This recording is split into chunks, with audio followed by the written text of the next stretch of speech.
And okay, so we're on the air. Let me just quickly send these links out, and then we'll get ourselves started. I'm with Ryan Rogers today, who left a comment on the last video I did with Josh, asking to discuss his thoughts on wokeness. Now, I've got some thoughts on it myself. I discussed them a little bit with Josh in the last video. But it'd be interesting to hear what Ryan has to say. So, Ryan, how are you today? I'm well. I'm glad to be joining you. Excellent. No, it's an interesting one. I mean, in the UK, obviously, we're different political landscape than America to some degree, but equally, the term is sort of everywhere now. It's not really a person who has experienced politics or hasn't heard of this term. And I imagine there's a lot of stuff to say about it from either side of where we're coming from this. So Ryan, why don't you kick us off? Why don't you you put it, your theories of wokeness is how you wrote it underneath my video. Yes. So why don't you start by saying what that means? Yeah, I mean, I think the first thing that we need to talk about is like, what are we even talking about here? Like, what is the conversation? What does the word mean? And something that I found really interesting in my research is that, there's obviously like something going on. If you see kind of like these hysterical meltdowns on college campuses over seemingly minor issues, a speaker comes to campus and says there's only two genders, and students start saying like, I don't feel safe here. I feel like I'm physically in danger. You think like that is something, I don't know what that is. That's something, right? And so you start looking into, and I would research words like woke or wokeness or cancel culture, critical race theory. And what I would frequently see is kind of this, I think The Guardian is a UK publication. And they were particularly bad about this, where on the one hand, they would say, we all need to be woke. We need to make Barbie woke. We need to make the game Monopoly woke.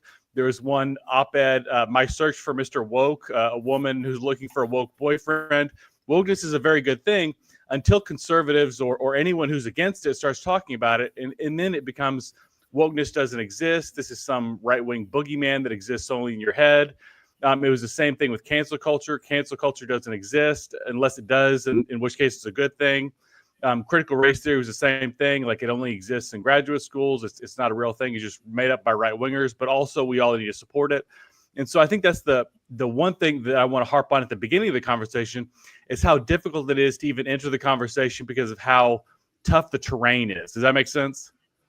I can see where you're coming from. Yeah. Interestingly, there was a lot you said there, and I found myself disagreeing quite quickly. But go ahead. Let's start. So, woke, a bit of history. It originated as a term, actually in America. African American communities would use it as an adjective to describe being awake to societal injustice. You can imagine you're in like 1930s America.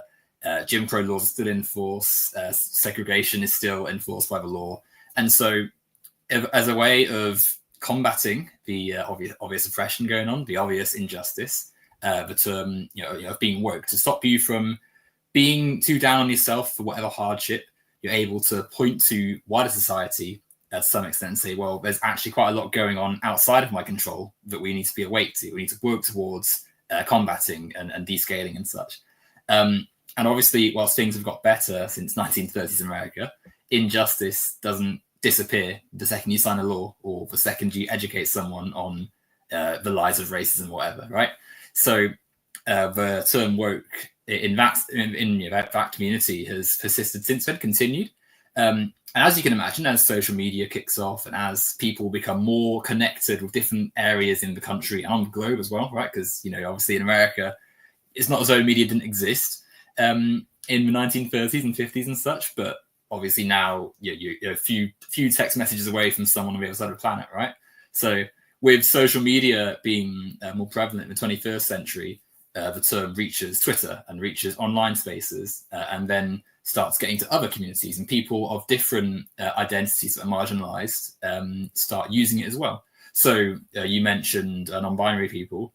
You can imagine if you are critical of the racial inequalities in society, you'd also have overlap with people criticizing gender inequality or sexual inequality or any marginalization that exists to be criticized and such.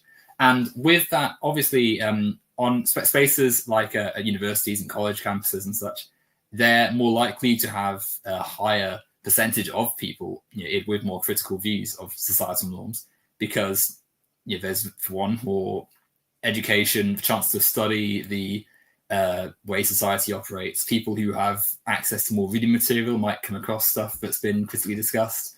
And they're more diverse because then rather than a population that's sprouted from the economic history of a place or from like a certain ethnicity or whatever, it's education, so it's very foreign, right? So you naturally have more of that sort of diverse critical analysis of society. And then because that exists, media outlets like The Guardian, which, whilst it is a UK prominent source, quite a good one in terms of journalistic accuracy and stuff, but still liberal and on a marketplace and wanting to sell newspapers. So it becomes a bit pop cultureified, if that makes sense, like a bit commodified and turns into a quick buzzword and such. And that's whilst it's still in its sort of infancy in terms of like the wider population learning about it. So in the way that like I'll almost finished, and now you can see it again in a second. Like in the same way that we analyze a superhero film, say, and praise female characters being in it fairly, just sort of broadly and generically, right? Just sort of saying, yeah, it's good that we've moved on from just male characters being in the films to a more diverse set. There is the same sort of tendency to do that with a term like woke, political analysis and such. But because a lot of them use it fairly quickly and it just catches on as like a generic term for vaguely progressive stuff, you then have the right-wing conservative backlash against that, right? Like the criticism that is now levied at woke as a term largely comes from people who are criticizing left-wing progressive causes, and this word has sort of been turned into the buzzword, the catchword for it. And so I'll talk about you have some sort of specific stuff you said about like gender identity and such, but I'll let you speak because I just spoke for quite a little bit then. Yeah, I mean, go ahead. Yeah, there's a couple of things that I wanted to touch on. One, with the recognition that I did use a buzzword in the title of my book. It is kind of a clickbait title because I wanted people to click on it. I've written 5 books on the topic prior to that, and I used the term social justice fanaticism. And it sounds kind of academic, and people that sounds boring and kind of glance over it. But when I said woke, like people start buying the book. So I recognize that I kind of put myself in a bind there using a term that gets broad usage from, like you were saying, 1960 America with kind of African Americans, resisting Jim Crow, all the way to, Republicans saying that everything they don't like is woke. And it's hard to, say this is specifically what I'm talking about. I'm not talking about these other things. So it is difficult. And I kind of put myself in that bind to some degree. But one thing that I did want to touch on that you were saying, you said people in universities tend to be more questioning of the status quo and resisting of the status quo. I actually found the complete opposite in my research. And I'm not a right-wing conservative. I never voted. Donald Trump has run for president 3 times. I've never voted for him. I used to be far left-wing and kind of started questioning my own beliefs. I have this belief that one of the biggest focuses of society should be lifting people out of poverty. Those at the bottom should be lifted up. That's still one of my core beliefs. I just believe that the way I was doing it as a left-wing progressive was not the most efficient way. And something I found about, I had a chapter on the demographics of wokeness. And so I think, you're coming from this perspective where like you still see this as like a grassroots, bottom up, maybe a very racially diverse group with a lot of like minorities and poor people. And what I found in my research is wokeness is actually the complete opposite. It is overwhelmingly affluent people. I think people who make above $100,000 a year in America are 2 or 3 times more likely to be woke. People with advanced degrees are significantly more likely to be woke. And white people are significantly more likely to be woke. Like you're much less likely to be woke if you're Black or Hispanic. And of course, you have to define that term. And so I had like a long chapter kind of defining what I'm talking about there. But generally, critical theory influenced identity politics is kind of what I'm talking about. You may have certain topics like African Americans may be more supportive of Black Lives Matter, for instance. But when you get into the nitty gritty of policy, I found that I think it was 81% of African Americans in the U.S. wanted the same amount of police or more in their neighborhoods. They didn't want to defund and get rid of the police. That was very much an upper middle class, very educated white people view of things that you see in the New York Times that you simply did not see in working class communities. So that's kind of one thing I wanted to harp on, is this idea of well, I'm kind of defending the underdog by supporting these policies. And kind of the reality of it is often very much the opposite. It's an interesting way to look at it, because I think the same sort of problem has arisen with how that's constructed. Because the word woke is, because it's become a pejorative, it immediately sort of is meant to conjure negative emotions and sort of reactions from there. So if you sort of argue to someone, do you support this woke position? Would you say you are woke? It's phrased often in a way that makes someone say no, typically, unless you are in the position of having known what woke originally meant and also knowing that woke is now, like a right-wing, often used term and such. So people could still support positions that might be labeled woke, which I think is, as we sort of said, of quite a broad range of things, and not call themselves woke. It's like with, like the spaces we're talking about, university campuses and such, they're diverse and they are questioning of societal structures a lot of the time, because without wanting to sound too conceited, the more education you have about how systems work and about how the structures of society have formed, the more likely you are to be critical of it. It's hard to look at, say, the history of America, say, not to harp on you at your country, but it's hard to look at the construction of America through slavery and segregation and colonial expansion and stuff, and come away jump in on that one? Yeah, of course. No, I think you're 100% correct in terms of more educated people, more people who have more formal education are likely to hold those type of views. But I don't know that necessarily means actual education. And so you talk about, I had a long chapter on kind of what I call the chapter was called The Enlightenment and Its Discontents. And it's about how kind of the scientific method and capitalism and liberal democracy, are consistently bashed by wokeness and postmodernism and critical theory and even classical Marxism to some degree. They're consistently bashed as these oppressive ideologies and horrific and holding people down. And I think the complete opposite is true. So you take slavery, for instance. Slavery is an institution that's about 10,000 years old as civilization. It kind of arose with civilization. Same thing with patriarchy, the idea that women are essentially property. The idea that people who are not in the ethnic in crowd are outsiders and treated as second-class citizens. All these things are as old as human civilization. You look at just looking at America, for instance, it was born at a time of slavery. America didn't invent slavery. It was already, pre-existing. And in less than 100 years, about 90 years after the founding of America, we abolished slavery. Shortly after that, we gave women the right to vote. We had civil rights, gay rights. We've had anti-poverty programs. We've lifted people out of poverty like crazy.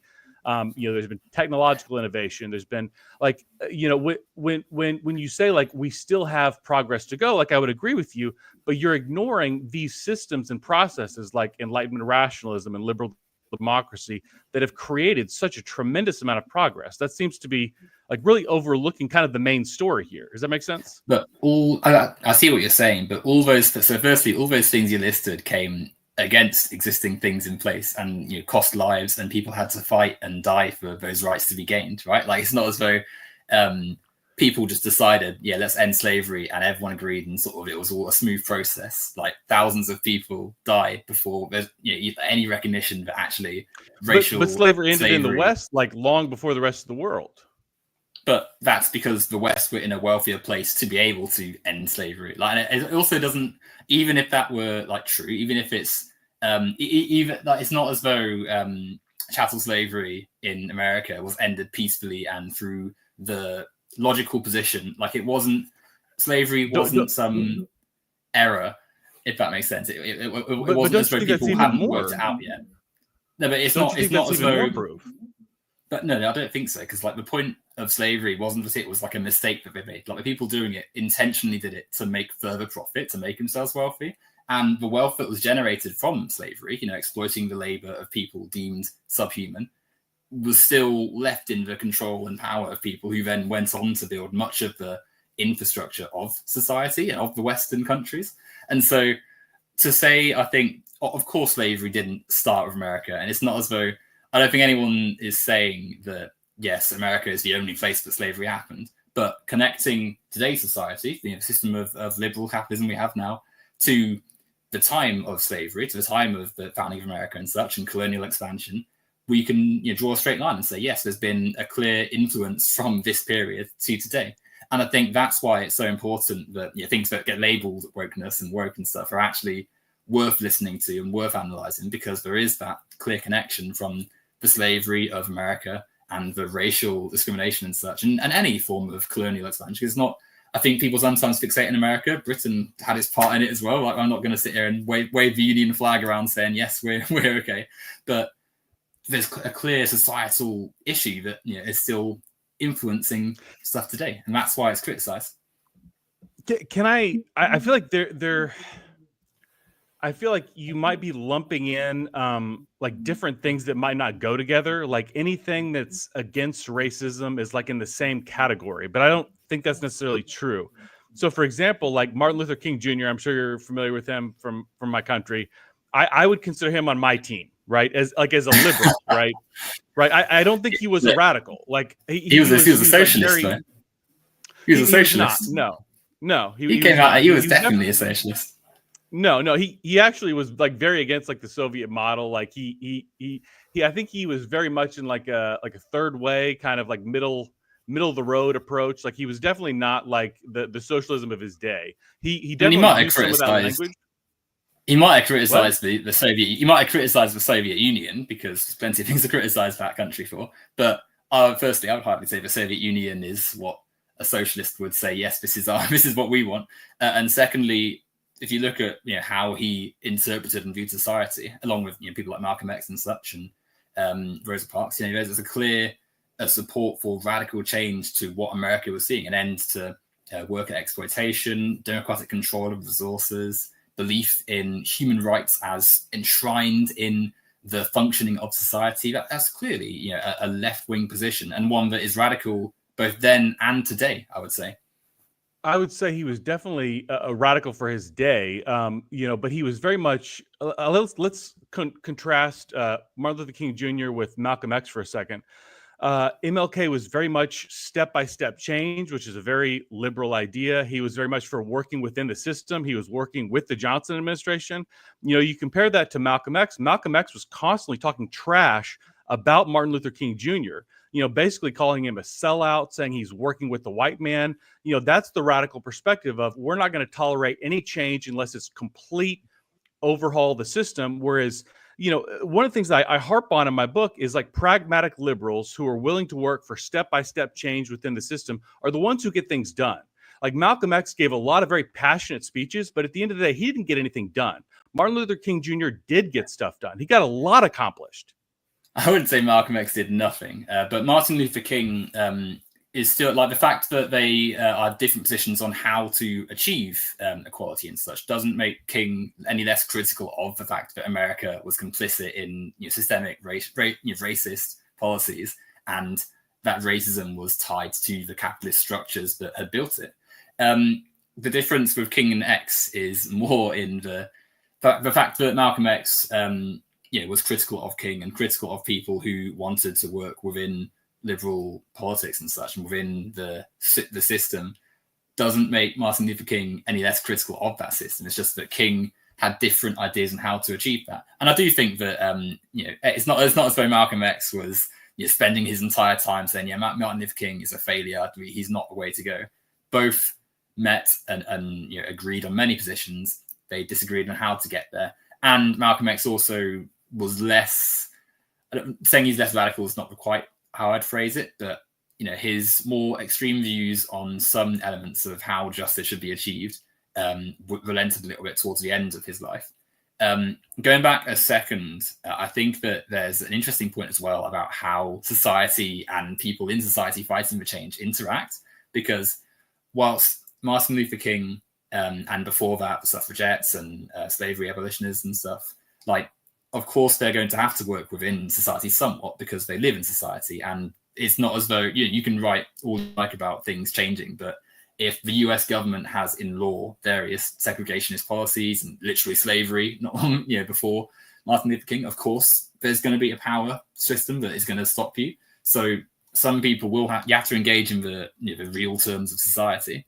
And if the president is there and he's the one with the power to sign into law various acts that would repeal segregation, of course you're going to go and try and work with him. And especially when said president is the work that has been done before Martin Luther King is so important as well, because it's not as though he was the first person to think, maybe this racism isn't quite right.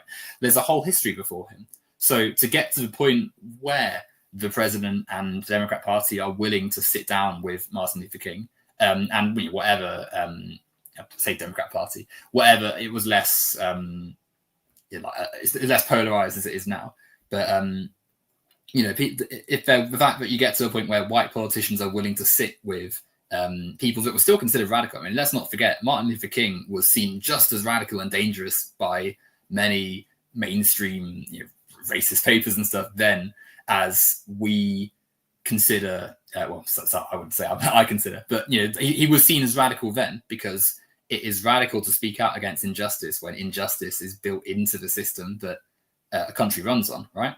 So I think that it's important to recognize that just as we're seeing attacks on criticism of society now, the same attacks existed before. And that's why I think there's a natural skepticism that I think arises when I hear like wokeism and wokeness and such. They're not, because, look at our history, right? Of course we're going to be critical. That's interesting. I mean, kind of to bring it back, well, I think it would help if it's okay if I had a minute to kind of define how I see wokeness as opposed to either classical Marxism or liberalism, if that's okay. Yeah, what's your perspective on what is woke? What would you, if someone says, what's your definition? So I call it a fourth generation Marxism. So the first generation of Marxism is Marx and his buddy Frederick Engels, and they're just writing theories. And the theory is that capitalism oppresses and impoverishes people. And if we just switched over to a socialist, then a communist system, then everybody would be liberated. That's the theory. So second generation Marxism was the experiments. Soviet Union, Castro's Cuba, Mao's China, Pol Pot's Cambodia, all these different socialist experiments, which were horrific failures. They're the most murderous and oppressive regimes the world has ever known, right? So if you look at like mid 20th century Marxists, they had to kind of reformulate where they were going from there. So this began to take place in Germany, what's called the Frankfurt School of Critical Theory, and then in France, the French postmodernists. And so kind of the short rundown, they'll give you like a convoluted answer as to what these are, but the basics are, Marx had this quote of philosophers have only tried to understand the world, but the point is to change it. So with the critical theory, I call it activism posing as scholarship, where they claim to be professors doing research and things like that, but they're actually like putting a heavy thumb on the scale. This goes back to Theodore Adorno's study of the authoritarian personality, where they're really trying to shape society and change it in a Marxist direction by doing research rather than focusing on what does the data say, what is true, right? So that's coming out of Germany. In the French postmodernists, I describe them as a kid who loses a game and takes their ball and goes home. They say if our ideas, if our Marxist ideas are discredited, then all ideas are discredited. That's kind of where we get this kind of relativism. You have your truth, I have my truth. So that's what I call third generation Marxism, those two. And those two migrated across the Atlantic into American universities, and they kind of fused with identity politics. So that's kind of, fourth generation Marxism is what I see it, where it's an abandonment of traditional liberal values. It's an abandonment of traditional Marxist values. So, in a traditional Marxist sense, at least in theory, it's a very bottom-up, working-class type movement. But what wokeness or fourth-generation Marxism is, it's very much like an upper middle class, highly educated, very white type of movement for people who want to feel like revolutionaries, who I think just kind of lack some type of meaning and purpose in their life. And they kind of feel good about themselves as though, like, as if they're Bolsheviks, but they don't have to leave the ivory tower. So that's kind of the basic rundown of wokeness. And you kind of can move that theory to different things, whether it's, race, trans, gender, like all these different types of things. There's a similar, and I want to be careful because I'm not talking about, like, I'm in favor of gay marriage, right?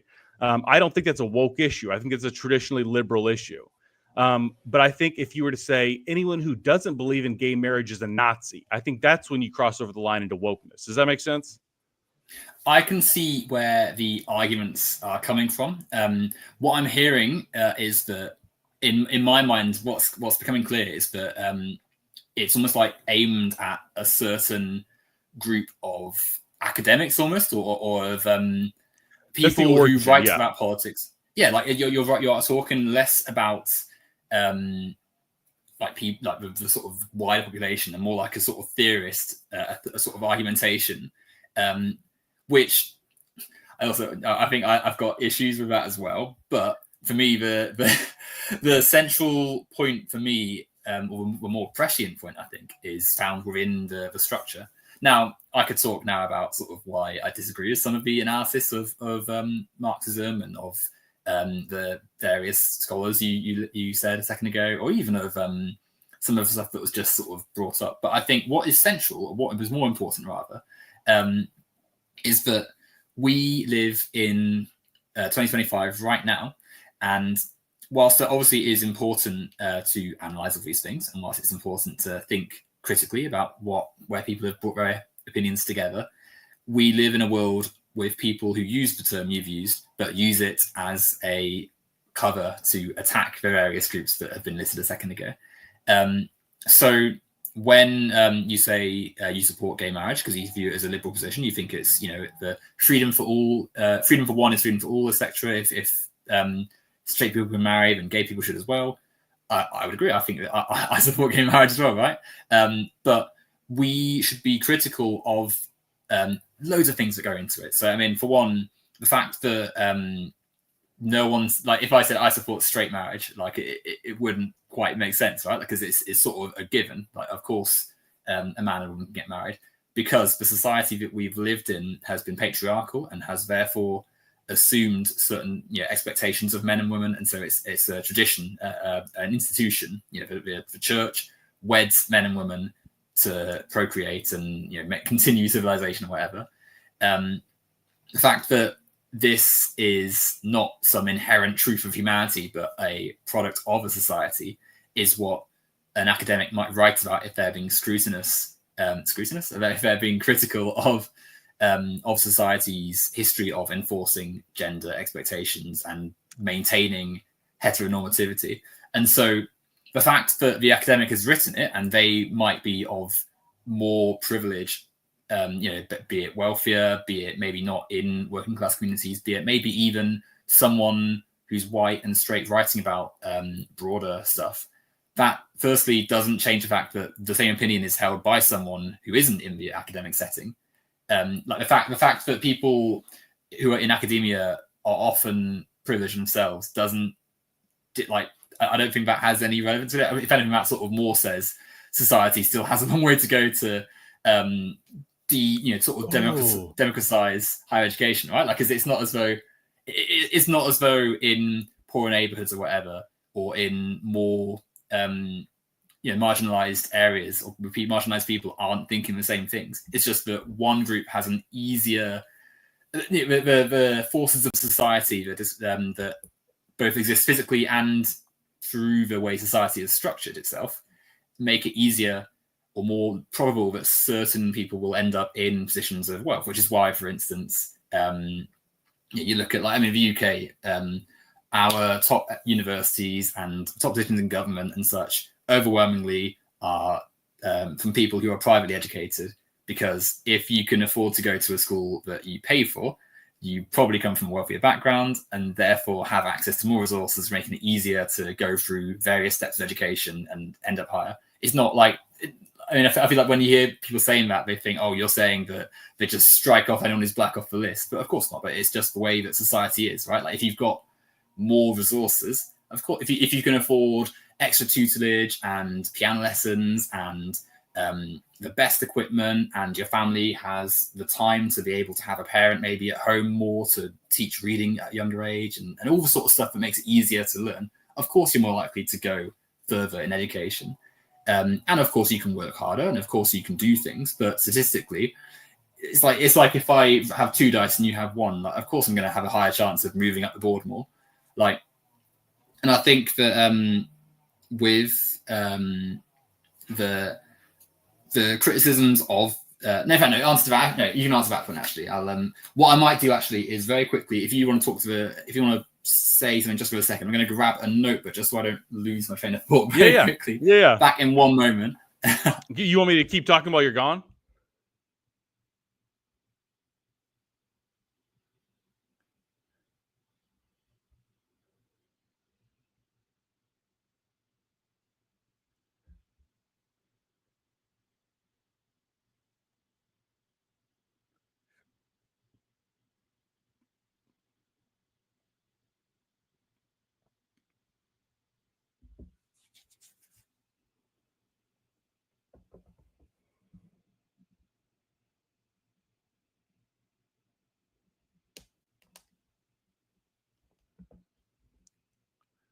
Hello there.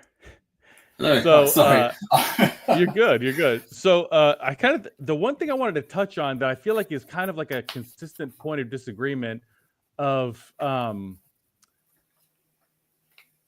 like is this a bottom up or a top down movement? Is this for, like, when we look at like wokeness kind of, specifically, or progressive ideology, is this for the typical like working class marginalized person, or is this for like the very privileged person?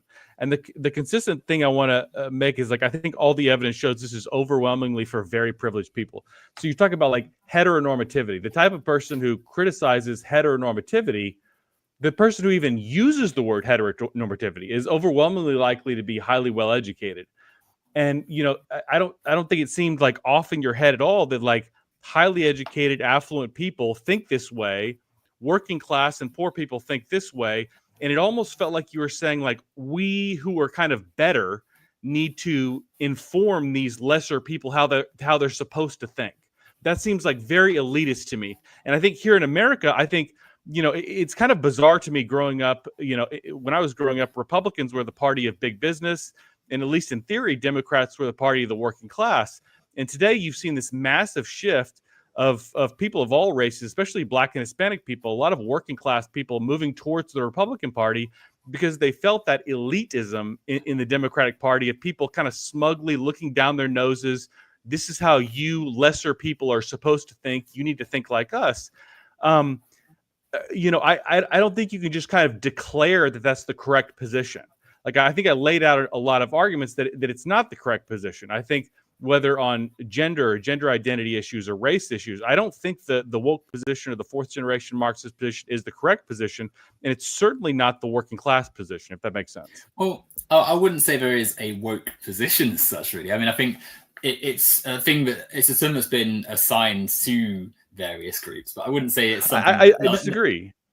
But no one thinks, yeah, I'm going to be woke today, let's think this. Like, and even, so let's go back to that term, heteronormativity. Like, that is, all that term means is that society is built and coded for straight people. It's assumed that everyone is straight, and therefore people expect you to be straight. So but you're assuming that's a social construct. Sorry? You're assuming that's a social construct. You're assuming that it's kind of like an artificial creation of society. I've had a number of evolutionary psychologists on my show, on my podcast, who talk about how humans are naturally a pair bonding species. And so this kind of thought process is like a natural way to go about it. You can talk about how there's social constructs laid on top of that. So if a man gives a woman an engagement ring, that's a social construct. But the idea that 95% of people are going to be in heterosexual relationships at some point, I don't think that's a social construct. I think that's hardwired. Does that make sense? But I would disagree with that, because the 95, like the fact that most people end up straight, of course, has some influence of our natural world. But all the things that have gone into that point in time that someone said, yes, this is a relationship, we are together, we are married and such, that is all socially constructed.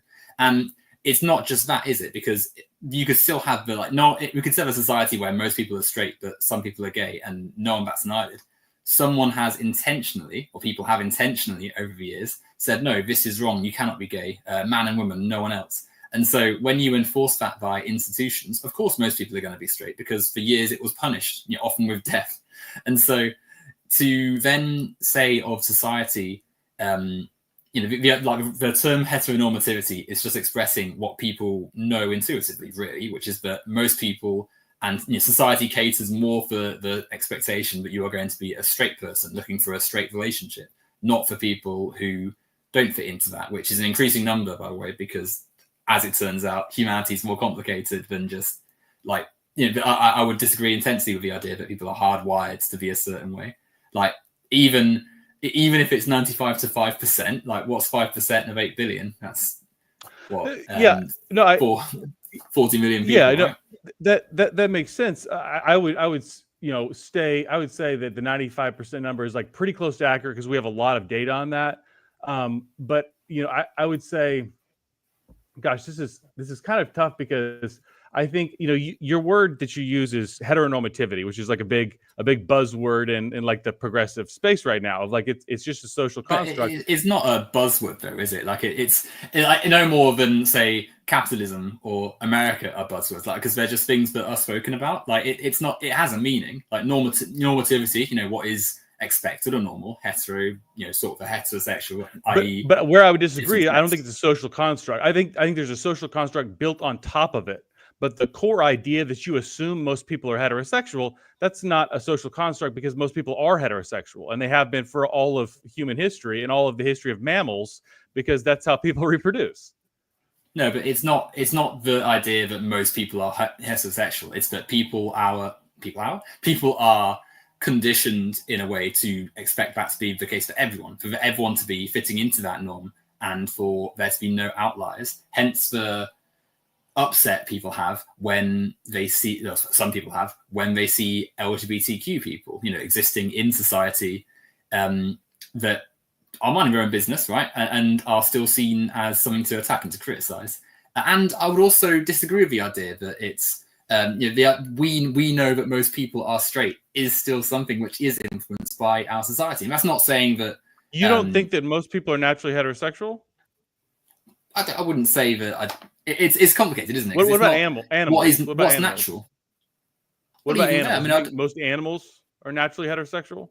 Animals have to reproduce, and obviously, and humans don't. Yeah, humans do, but we've still put various social categories onto like man, woman, male, female are, even if you really think about it, they are still things that we have constructed ourselves, right? Like whilst we are generally speaking about the same things. Are male and female constructs among animals, but wait. Oh, like the male and animal female constructs among. Go ahead. The animal. So, like, let's say I've got two dogs, right? Like the male dog and the female dog are dogs. They want to reproduce because they want to reproduce. They don't have any concept of what their sex is, what their gender is, because they're dogs.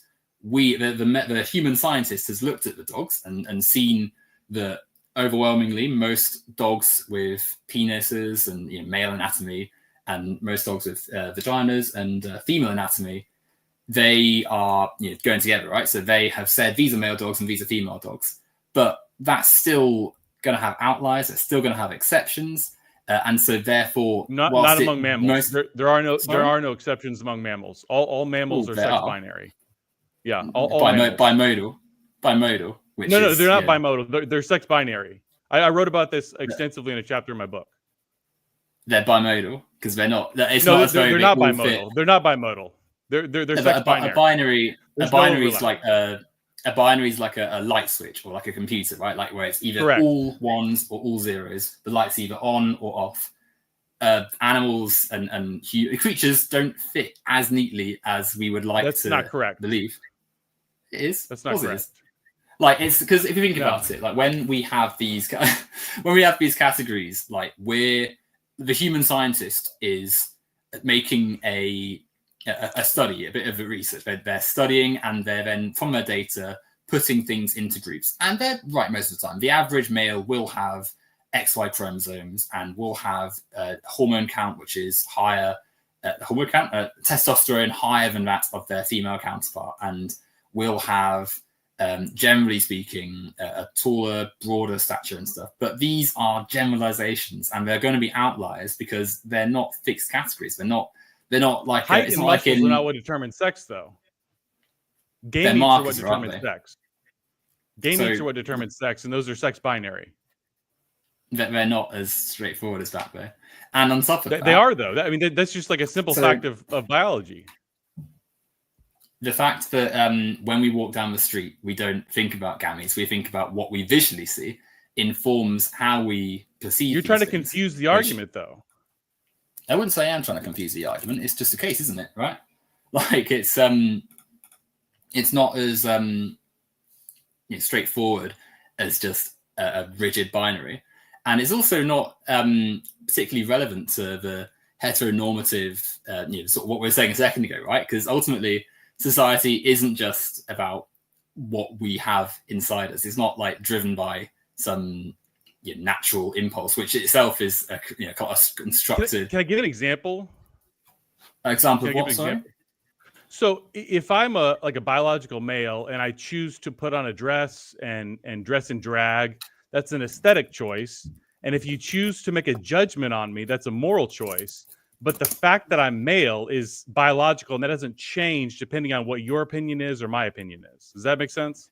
So say it again. Sorry, So if computer's not if I'm a finished. biological male and I choose to put on a dress and like go to a drag show, for instance, like that's an aesthetic choice that I'm making. I'm making a choice over how I dress up. And if you choose to judge me, that's a moral choice that you're making. But neither your opinion nor my opinion changes the fact that I'm male. What is biological male? It has to do with smaller gametes, so sperm. Why? That's like biology 101. So people with sperm versus people with egg cells, right? Eggs, yeah. So how would this have any relevance to society? Because That's how people reproduce. That's like the fact that that's how people reproduce and mammals reproduce. That's why it's significant. So, should society be divided by this then, by just sperm and egg cells? It kind of is. Is it? It kind of but it shouldn't be though. Yeah. Should you That's prove... why we have men and women's restrooms. But okay, but then if you went into the but that's a good example of why it's not a thing that society should be based on, right? Because if someone was next to you and they looked like myself, right, you would think, okay, that's a man, but that man wouldn't necessarily have the same internal anatomy as you. They may well have a womb, but you'd have no way of knowing. The question, as I understand it, is what if someone has a really good costume that's able to fool you? But it's not a costume, it's human interaction. It's the whole, like, you would never... Humans and all mammals are extremely good at identifying people, what their sex is. Like, that's true of all mammals. You have to have a really good costume to fool someone.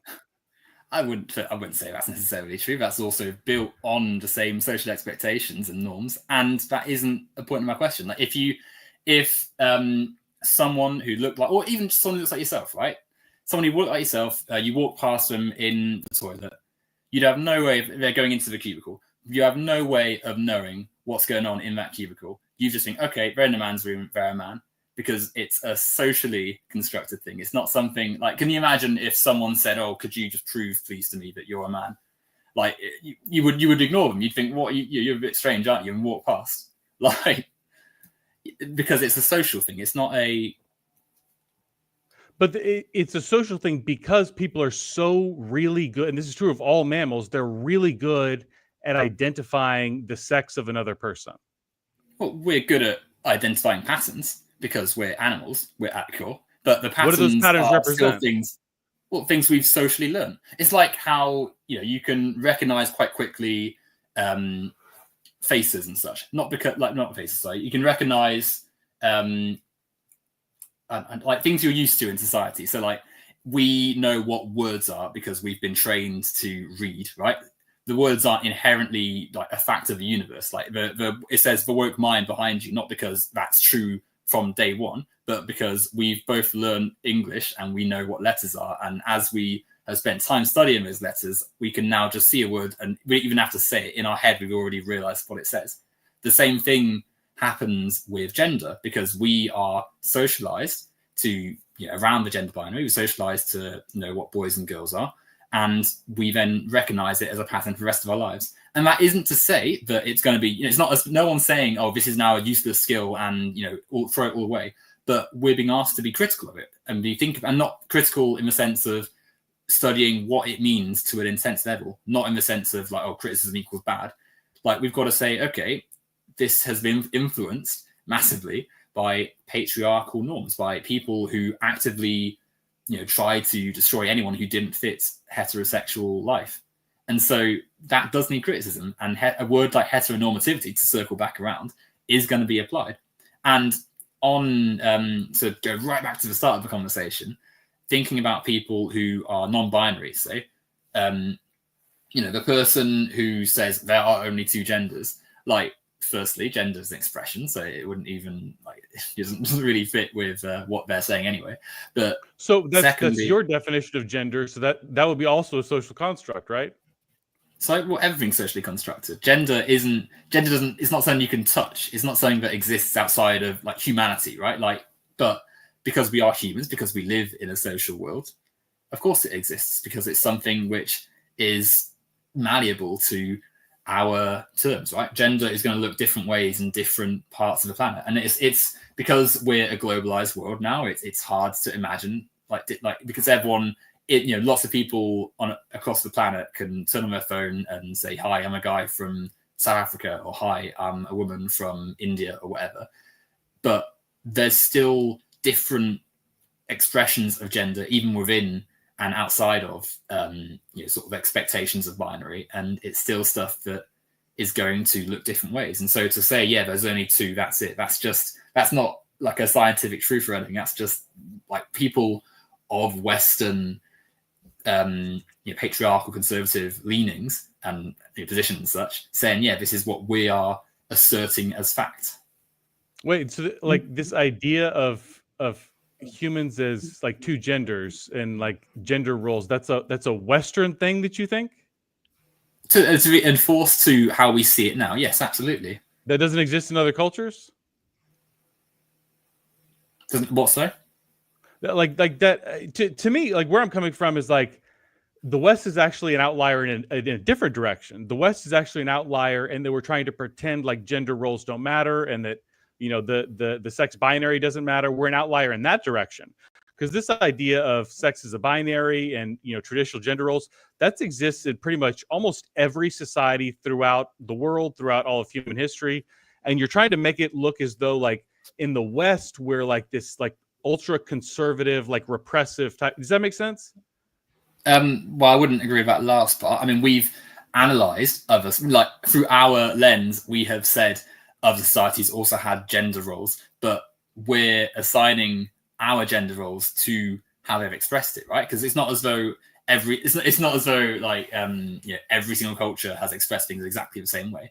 Obviously, we're a bimodal species, right? So of course, there's going to be people with what we would call male characteristics and people who would call female characteristics. But that's not the same thing as there are two genders. That's just people of certain sizes and certain biological features can do different things. Like that's not the same thing as there are inherently, certain genders that we have delineated in two categories. And I would say the difference is that's just how you're defining gender. Most people have traditionally defined gender as synonymous with biological sex, which is a sex binary. And you're saying like it's more like socially how we look at or like around this issue. And I think if two people are coming with different definitions, you're never going to have like a coherent dialogue. Does that make sense? If you're using this, it's a social construct, and I'm using this, it's biology. We're never going to be able to meet in a way that we can kind of agree. Does that make sense? But can we see that there's two things you said there? Most people and traditionally, so both of those rely on the existing social world. And I think we can draw a straight line through that social world to the way that Christian patriarchy has sort of formed it. Adam and Eve, right? The Adam and Eve story. So because that has been a dominating factor in Western society. You know, Christianity was the mainstream religion of the West for millennia. So, of course, if the person educating you has said, yes, God made Adam and God made Eve, of course people are going to think, yeah, this is how society is, men and women. And because it's not, no one's saying but it's this is also true of Buddhists and Muslims and Hindus and Shintos, like all across the world they think of it. I don't know why you're saying like this is because of Christianity. Well, because it links also to the way our human history works, right? The colonial expansion of European powers across the globe. You know, the fact that the British Empire, as well as conquering lands, sent over missionaries and such who converted the masses away from their their own religions and beliefs and stuff and spiritualities to Christianity. That doesn't change how, like, societies and powers and empires like the Islamic and Hindu, like this predates all that type of colonialism, their understanding of gender. Well, it's bimodal, right? This is a big problem that I have with the progressive. This is a big problem I have with the progressive worldview, trying to pin all the ills of society on kind of Western or Christian culture, when a lot of things you're talking about date back like possibly 10,000 years, to Sumeria or somewhere, to the foundation of civilization, rather than kind of Western patriarchal Christianity. I mean, no one's saying that. Like, and I feel like sometimes when I hear this point, it's like no one from no one from my like position or no one from my I don't say my, like millions of people, right? No one's saying yes, life was good and then the West came. Like it's not like a fairy tale. But I appreciate that perspective. but the thing is though, we live in a time that is directly still influenced by the events that Western nations like America and the UK were directly responsible for. And so because we've shaped the world in that manner, we are more relevant than cultures that might have also shared patriarchal ideas in, I don't know, 1 AD. Because it's the same things, right? Like the flag that flew on British ships that colonized India or parts of Southern Africa and stuff it's pretty much the same flag that's flying now. Like the royal family that Queen Victoria and the desire to Christianize and Westernize the sub people and such, the lower earth, whatever. They're the same family that they're saying literally the same family. It's not even an exaggeration. They're the same thing, right? So the power structures that existed then, inner technique can come in, of course. The power structures that existed then have continued through to now. And that's, I think, why colonialism and capitalism is criticized quite a bit, because firstly, it's causing quite a lot of problems. And secondly, it's the things that were wrong with it then have continued to shape many people's views today. And I think, just to finish off that little point as well, no one would be as fussed about someone if someone thought, I'm a man because of these reasons and I'm heterosexual, whatever. That's not the issue. The issue is that people who don't fit into this structure are societally treated terribly. They're not given the things they need to be able to live. In some cases, they're actively, killed, right? Beaten up, had violence against, state violence, interpersonal violence. These beliefs that you can't have a gender outside of what we have said are actively and passively violent towards other people. And that's why they're going to be criticized, because they are ultimately a form of injustice. You go ahead now. What are you going to say? Yeah, I mean, I feel like in some ways our heart is in a similar place, in that people who have been abused or marginalized or pushed out of society, people who are downtrodden, we should have extra concern for those people. Like, I definitely agree with that. I think where I'm coming from is you have these ideas, formerly slavery, imperialism, oppression, patriarchy, all these ideas that are as old as civilization itself. And you say, yes, the West participated in them. I agree with that. I'm not trying to deny that. But where did these things end? So where did slavery end first? That ended in like liberal Western democracies coming out of the European Enlightenment and Christianity. That's where we got women's right to vote and gay rights and civil rights and lifting people out of poverty. That didn't begin in the Islamic world or the Hindu world. That began in the West, right? And I think it's frustrating to focus on how bad the West was 200 years ago and ignore why it's not that bad today. Does that make sense? I can see, again, it's something I hear quite a bit, right? Like the West ended slavery. But I think it's a bit misleading because, I mean, firstly, like they'd already made millions off slavery, so it's not as like it's one thing. Like, of course they did. Like the cotton. I think slavery was a drag on the economy. No, it's like that's why the North at in the U.S. was so much richer than the South. The North was also complicit. I mean, they also benefited from the trade networks that let them. But they're also industrialized. Things. Sorry, they're also industrialized, though. Yeah, because of the wealth that the slave-owning states were producing. No, that's not it's not obviously. If slavery is 10,000 years old, then why isn't Iraq the richest country in the world, or Egypt? So, the modern world connects directly to the history of colonial powers and slavery, right? Like the fact that we in the UK have much of the wealth above other nations that we did then is because the wealth was expropriated from our former colonies, right? Like we benefited from years of taking resources from the global South, and the money was never returned. Like it's not as though when slavery ended, America said, right, okay, let's give everything back. Let's I say American capitalists, American business. It's not as though America was entirely there, but the injustices were not completely reversed because nothing was done beyond saying, yeah, let's end slavery. Like the people who made the money off it, it's like the slaves weren't the stuff they did, the labor they did for slave owners was not recognized beyond them just saying, yeah, you're free now. And that's another thing as well. The idea that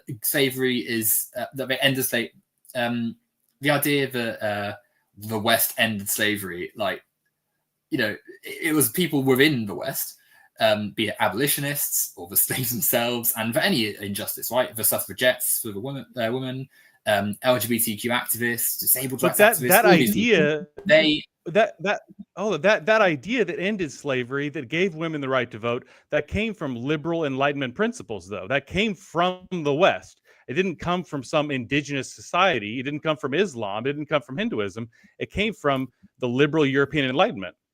Well, it's not it's not as though only in these places was it known that slavery was wrong. Like people knew it everywhere, but because of the way power organized itself, it's hard to turn that thought into reality. Like especially in the conditions of slaves as well. Like the way that power organized itself, it was extremely hard for slaves to have any resistance. For there to be any, you imagine trying to organize. Yeah, let's get ourselves educated and say, yeah, we've got to write a good article saying slavery is wrong. Well, the slave owner beats the person who reads and then forbids slaves from owning reading material and writing material and says, no, you can't organize. You can only attend a church we've allowed you to attend. You can't have stuff outside. And now you're going to work 14 hours in the field because we need to make more cotton. We need to harvest more cotton. Like it's not as though there was nothing going on and then someone in New York said, yeah, slavery's not all that, guys.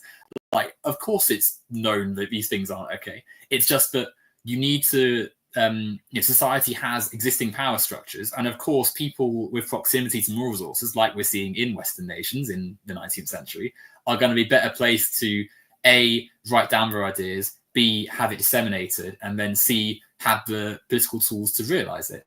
Like, of course, people in affluent cities and stuff are going to be better placed to have it. Like, Abraham Lincoln was great, but he's also someone who's benefiting from the fact that he's not enslaved. Like the Abraham Lincoln that's in the cotton field can't get the audience and can't build up a political capital because they're a slave. But doesn't that kind of add, like, women's suffrage passed when no women could vote? Like, doesn't that say something about the men who were inspired to push that movement? And slavery was ended in the U.S. when Black people had zero power. Like, to me, that actually, rather than an argument against the philosophy of America, it's actually an argument for it. How powerful these liberal Enlightenment ideas are. Does that make sense? Oh, I wouldn't say it's like they're already. It's like if you're a sports fan, Ryan. Do you know? Yeah. Massive. I mean, I would call it soccer. I'd call it football. You call it soccer. But if you lose your first game 10-0 and then win the next 3-0, 4-0, 3-0, your goal difference is at 0, but you still lost the first game 10-0. America started, America had its system of slavery and participated in the transatlantic slave trade and stuff, so it was behind. And then for them to say, well, yeah, we did vote it away, like, well, you did it in the first place, right? And you made a lot of money from it. And so, like, to say, oh, it's a credit to American politics and stuff that we ended slavery, ignores the fact that it was also like a central part of the country and how it got its wealth.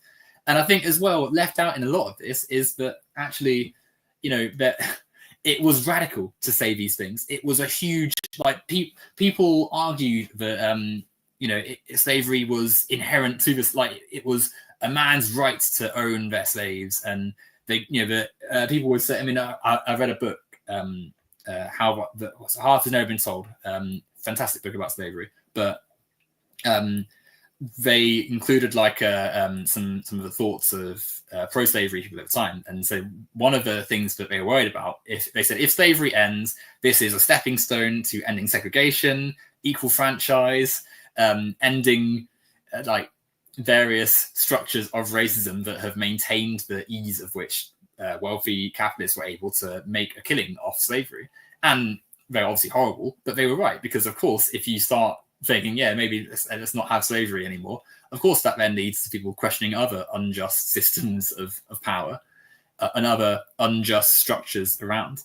And I think that is why it's so critical to be able to analyze through a critical of society and critical of what we're used to lens that is going to be labeled woke, because of course it is, because always throughout history we're going to see people of societal norms have resistance to things that criticize them. It's like I was reading about how ableism is quite prevalent in how we just use how to describe things in a lot of ways, and like obviously words like retard are now awful slurs, and I would never, like, just saying it then felt disgusting, right?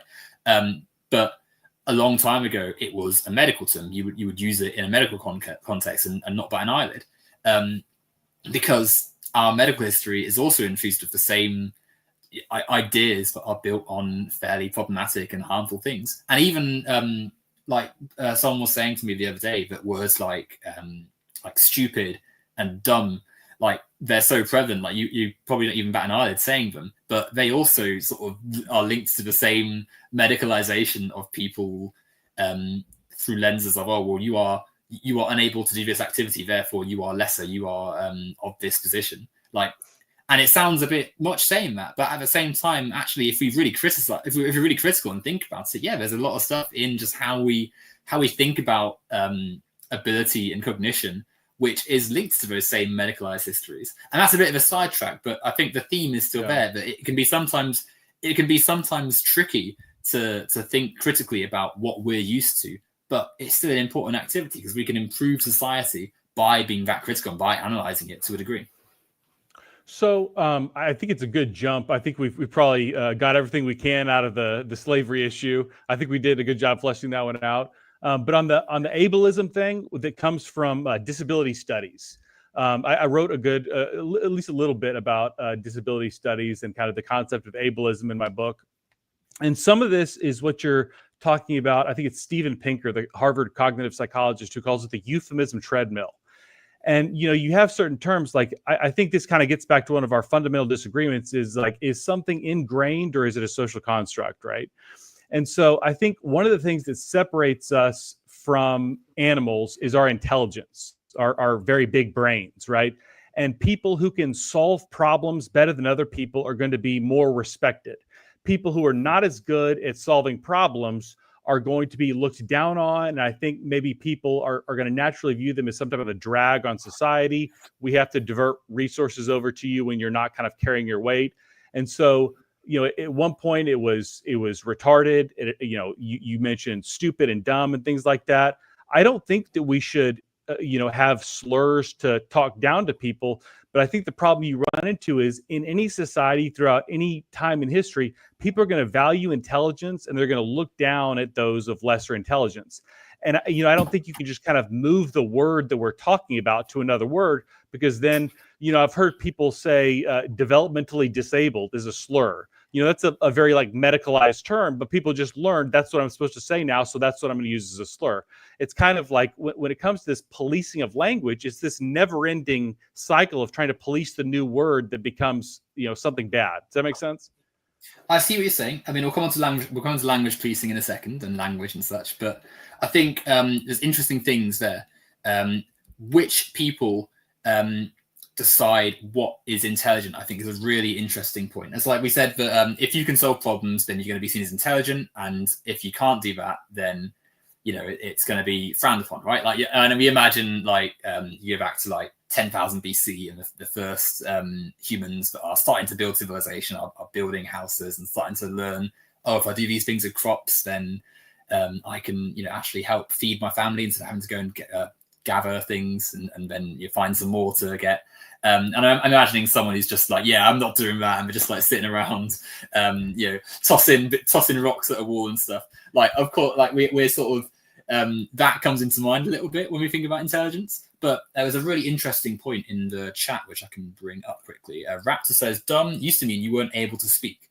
Now you can imagine, let's say we're in 16th century, to be honest, even like a few years ago, right? Someone who can't speak is not interacting verbally, and we, through our, we're both lucky. We can speak fairly clearly. I'd like to think I'm speaking somewhat clearly, but we're able to communicate with each other with our words. Some people can't, be it through motor difficulties, be it because their mouth, they have a cleft palate maybe, or they can't enunciate things properly. Maybe they're just, they find social interaction difficult. They find it hard to be in front of another person, right?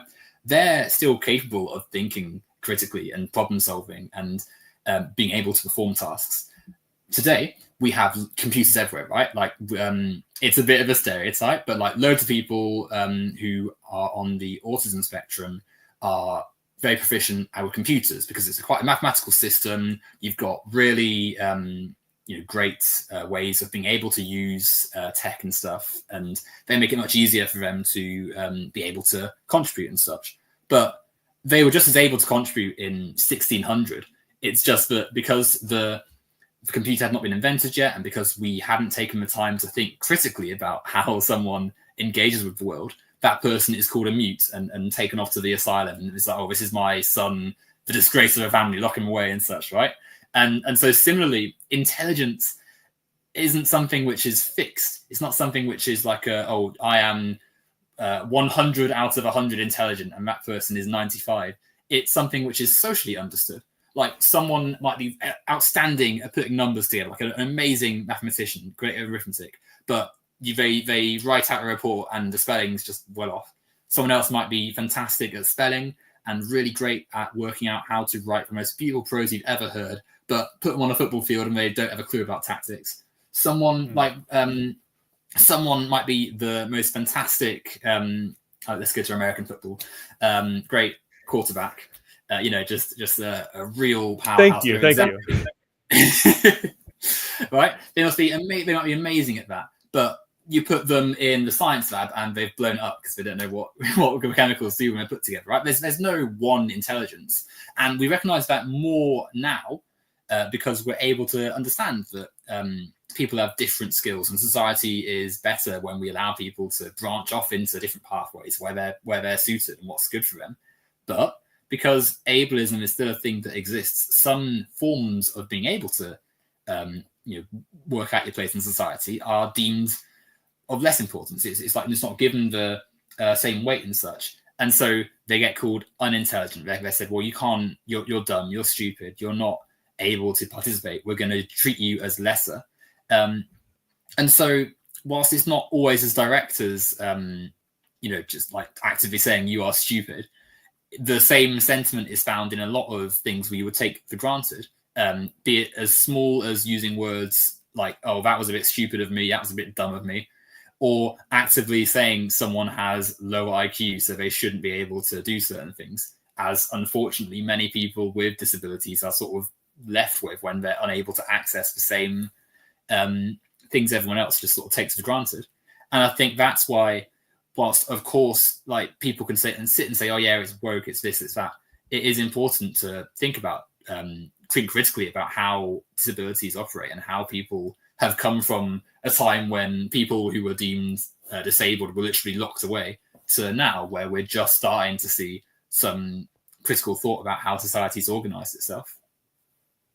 That's interesting. In terms of like what is intelligence and like how does it manifest? I had two interesting conversations recently. One was Edward Gutman. Ryan, sorry to cut you off. Your audio was just a little bit scrambled then. I don't know if... Can you hear me? Hello? I can hear you, but it's sort of... I don't know if someone in the chat can say whether... Can you hear Ryan clearly when you were speaking then? Because he sounded a little bit scrambled then for me. Hello? So like I can hear you saying hello, but it's like it's almost like a bit echoey. It's like jumping, the audio is sort of cutting out and then starting again. I don't know if it's going on actually. Hello. Can you hear me? I can hear you just fine. Yeah. Let me ask the chat quickly. So it's not actually Lord of Patriarchy. Someone said that they can hear, but there's a slight weird echo now. But it's not too distracting. Okay. Not too bad. Oh, no, Raptor says that he can hear both of us. Okay. Maybe it's me. Should I keep going? Are you fine to leave and then rejoin the call quickly just to see if? I can do that. Thank you. I can do that. Apologies. Sorry, everyone. Yeah. Hopefully we're enjoying the show. But when Ryan returns, yeah. No, I see Dave's little face and I'm thinking. When I first saw it, I thought, "What on earth? Why is he watching my video?" And then I realised, obviously, Ryan's back. Hello, can you hear me? Hello, you there, Ryan? Yeah, can you hear me? I can hear you. Let me try unplugging my earphones quickly.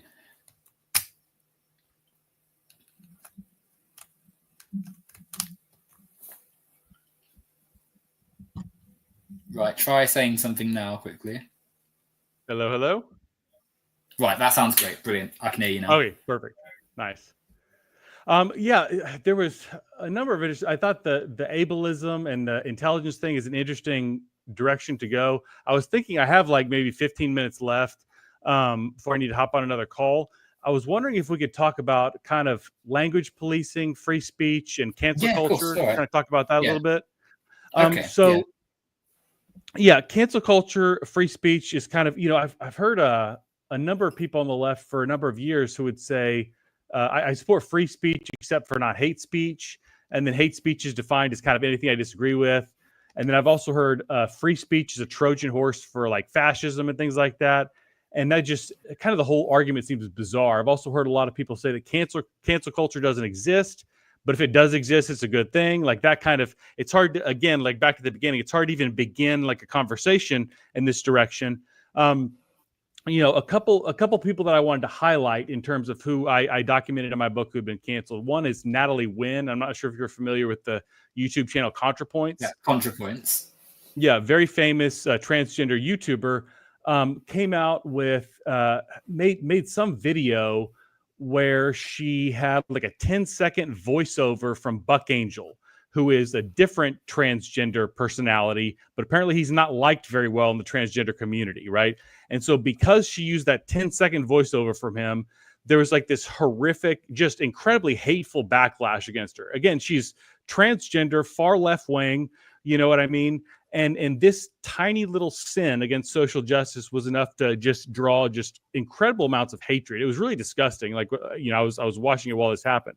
The other one is Adolph Reed Jr. He's a black Marxist professor. I think he teaches at University of Pennsylvania, Ivy League, very bright guy. He was asked by the Democratic Socialists of America to come speak in 2020, I think.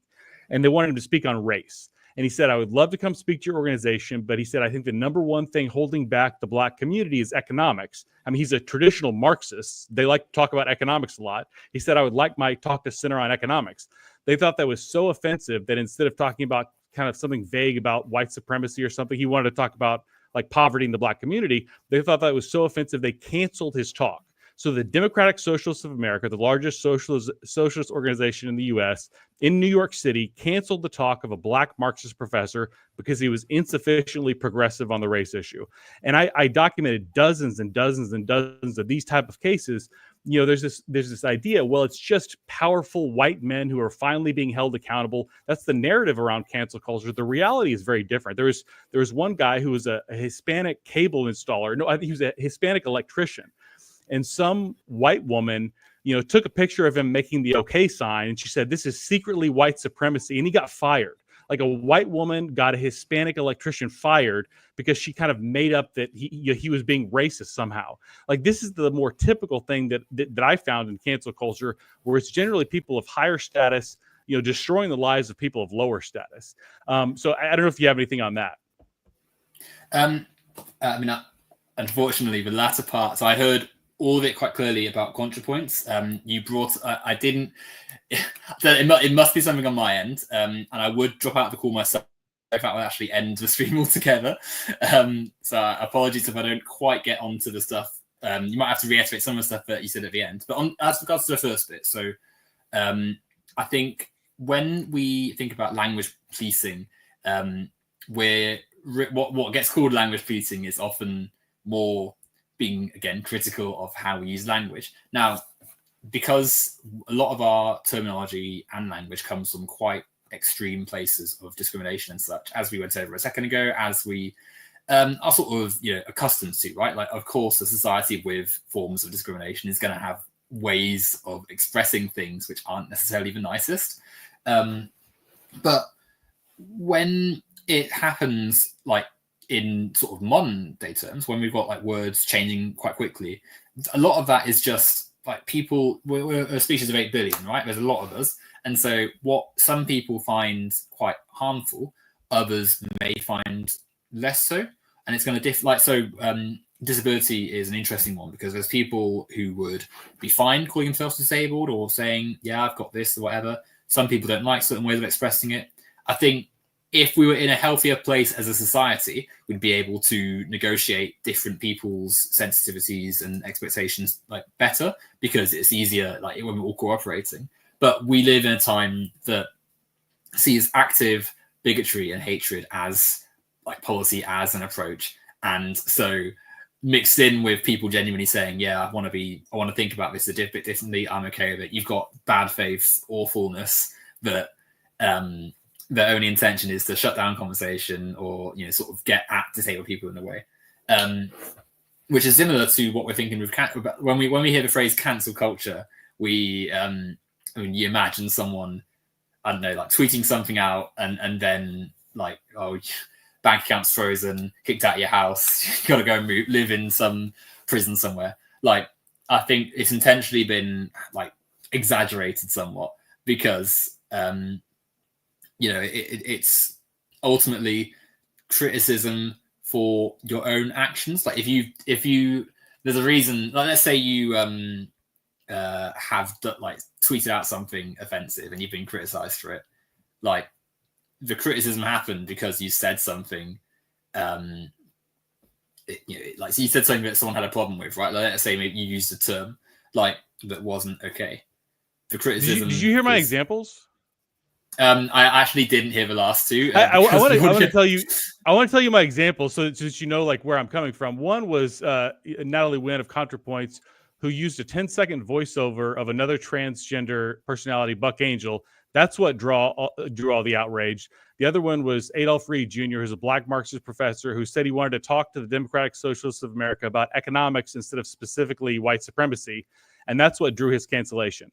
So this idea that, oh, maybe you said like an ethnic slur or something, you know, I think most people are like, if you said the N-word and you got fired, like, I don't really feel bad for you. But there's so many instances.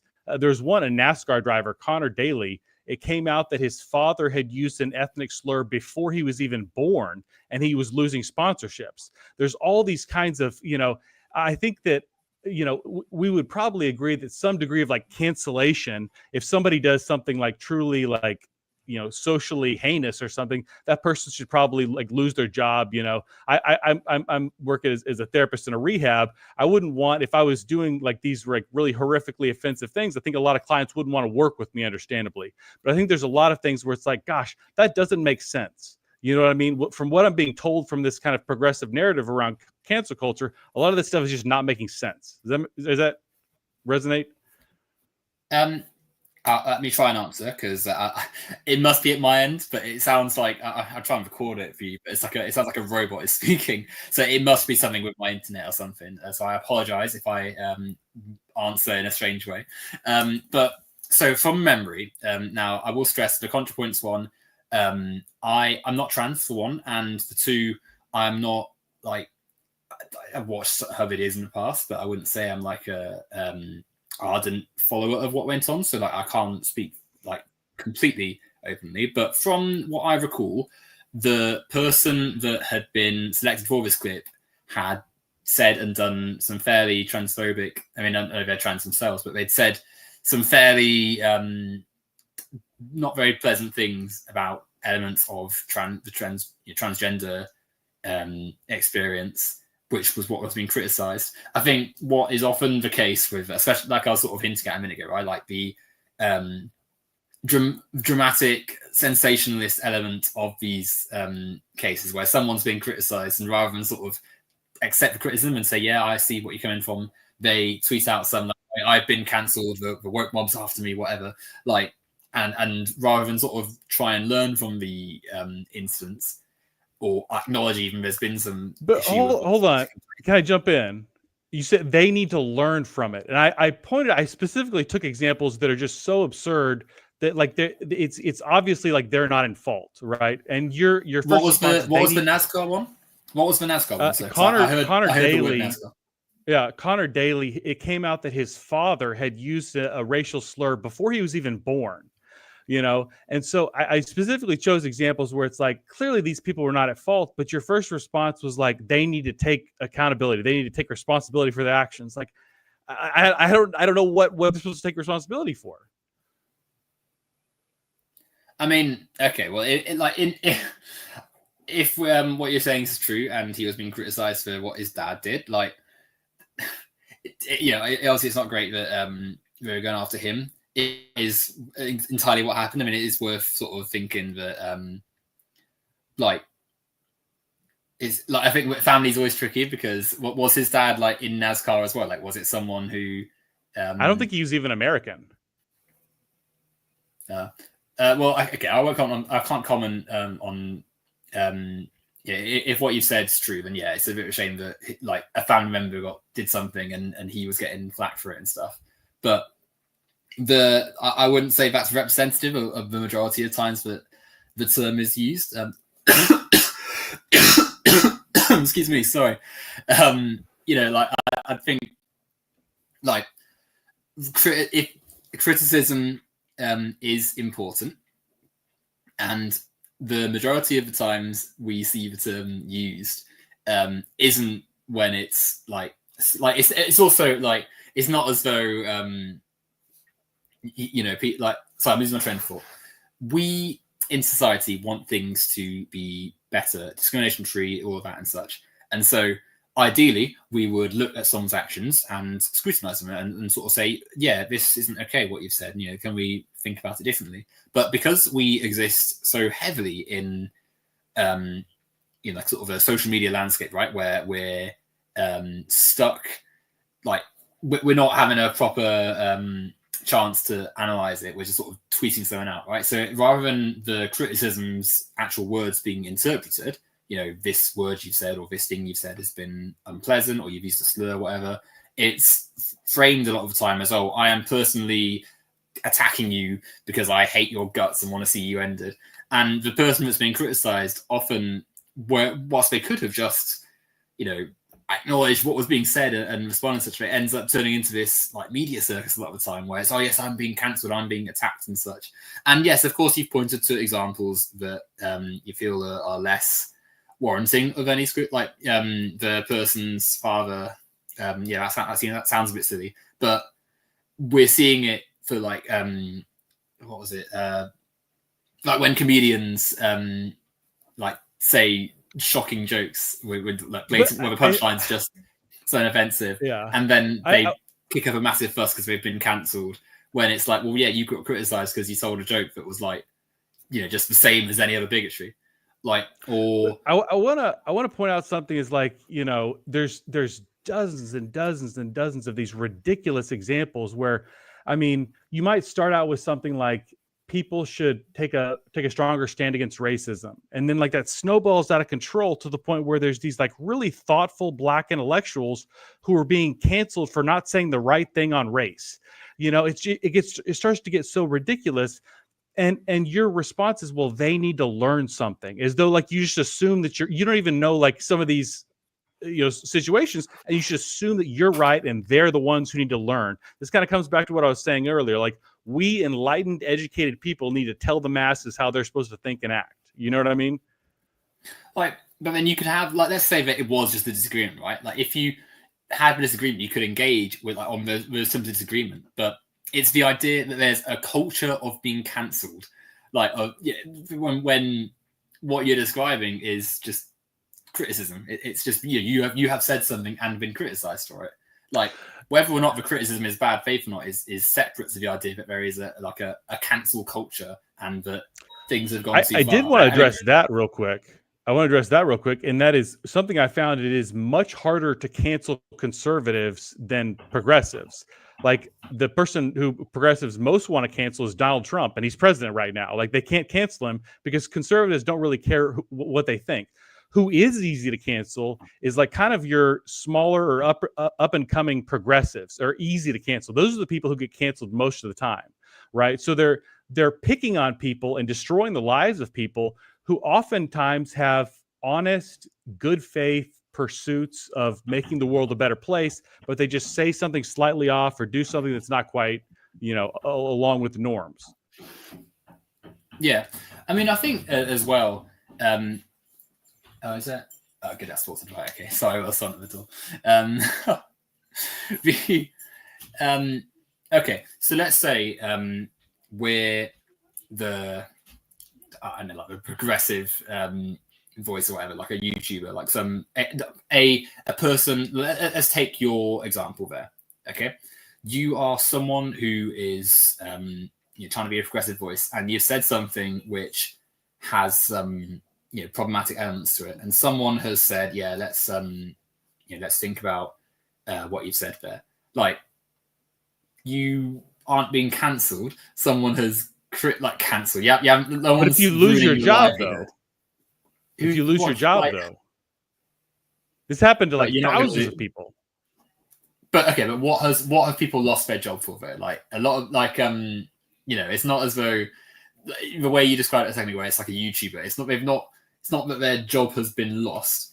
They have been criticized, and how they respond to that criticism is one thing, right? But there are thousands of people who lost their jobs. I don't know what you're because like, I mean, a lot of these people were university professors. If somebody didn't like their research or something like that, and again, like the vast majority of them were progressive. But what did their research? What was their research? Like, what in their research caused them to lose their job? Because like a lot of the time, it's it's not as though it's not as though they have like when you'd hear these stories, right? And it's like, oh yeah, I've lost my job for my political views. And then you look at their political views, and it's like they've said some really heinous, awful things. And like, of course, like you can't expect to maintain your employment and social like connections if you say nasty, horrible things. It's like in the UK, we had a teacher who was like, yeah, I've been silenced my political views. I'm not allowed to do my job anymore because I am a conservative.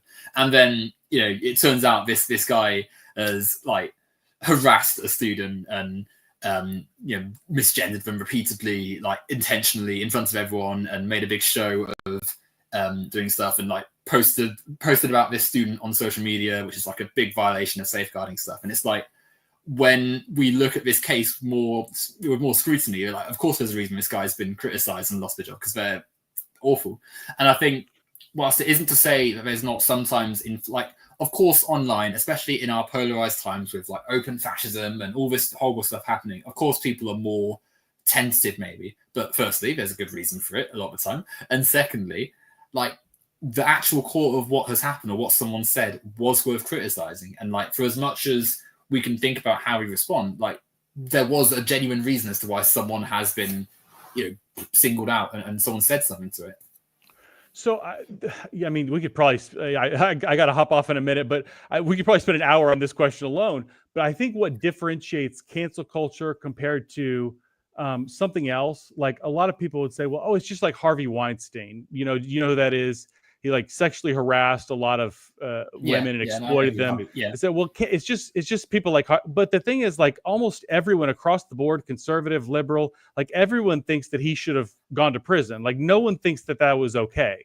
When I talk specifically about cancel culture, I'm talking about these issues of like these, in the minutia of left-wing ideology, your views have to be exactly correct, or we're going to try to ruin your life. Like, and we see far too many examples of that. And there may be examples of people who like harassed a student and say, I'm a victim of cancel culture, but I wouldn't say that's cancel culture because even, 30 years ago, before cancel culture arose, people still would have been like, that's not appropriate. You should lose your job. Does that make sense? Like, I think there's a difference between things that we can all say, this person deserves to lose their job or go to prison or whatever, versus things where it's like, that's kind of ridiculous. You see what I'm saying? I mean, the last bit cut out again. I'm so sorry. I think that there's always going to be, like, no matter what time of society we're in, there's always going to be that criticism of what's said. Like the fact that some people online will want a more severe consequence for you for saying stuff. Like, firstly, I think is, like justified in many cases. Again, let's think about what has been said a lot of the time. But it's not a culture of like specifically people online cancelling. It's just people responding to what has happened. It's like it's something which exists everywhere. Like it's not as though there's no criticism from different circles, but is linked. Like the fact that it's like the left cancel like is itself the same argument almost as there's too much wokeness, there's society's gone woke, because it's essentially the same thing. Like people are being too critical of it's like people saying we don't like the criticism that has been offered of the societal norms, the things which people have been cancelled for. A lot of the time there's a reason that has been said. Now, I know you have to go in a second, so I won't keep sort of circling around. And I don't know what's going on with it, or I'm going to have to like reboot my laptop or something at some point, because I have no idea why. If everyone else can hear you clearly, evidently there's something wrong with my end. But I will say that regarding all of woke and cancel culture and all of that sort of stuff, I think it's always interesting to analyze something that society has. And it's not a coincidence that the points which get made from marginalized people get repackaged and thrown back at them in some sort of insult or some sort of like, you're doing something wrong. I think that it's part of the same societal fight that many of those Marxist professors that you were criticizing earlier, like they, be it through their own means and be it in often questionable ways, did have in the core of their criticism that the average person, even if not using the exact terms that I use or that other people use, do still feel intuitively, and that ultimately everyone wants, right, to overturn injustice and to get a better world. And if by thinking critically we're going to clash with some elements of society which come into overlap with the normative ways that we are and things take for granted and assume have been true for many, many years, then it might get a little bit uncomfortable, and it might sometimes make us think, we're getting a bit tentative here, we're getting a bit close and tetchy. But it's important, and I think it is ultimately in pursuit of a better world for these criticisms. And I'll let you say a little bit before we head off. Yeah. So first of all, I want to say I hope that you and I and the audience as well saw that we probably have a lot more in common that we might, see at first. I think we both desire for there to be less suffering in society, and for those who are struggling to kind of be lifted up. I also want to thank you for having a good conversation, because I feel like every conversation I've had on this topic is either people who agree with me or people who say like, just kind of dismissed me. But I feel like you had like a good faith, attempt to like engage and wrestle with these ideas, and I was really challenged, and I'm really glad that we got to have this conversation. No, it was nice having that chat with you as well. Having a chat with you as well, right? Like it's like I've spoken to a few people on my channel over the time I've been doing it, and it's not always as smoothly. So it's nice to. I'm hoping at some point it might be worth continuing the conversation. But yeah, no, it's I'm glad that we were able to sit down and chat. But no, thank you for coming on, Ryan, and thanks everyone for listening. So hopefully at some point we'll get part 2 done. Okay? Thanks. I love Take to. care all, and take care. Right. I think we're off air.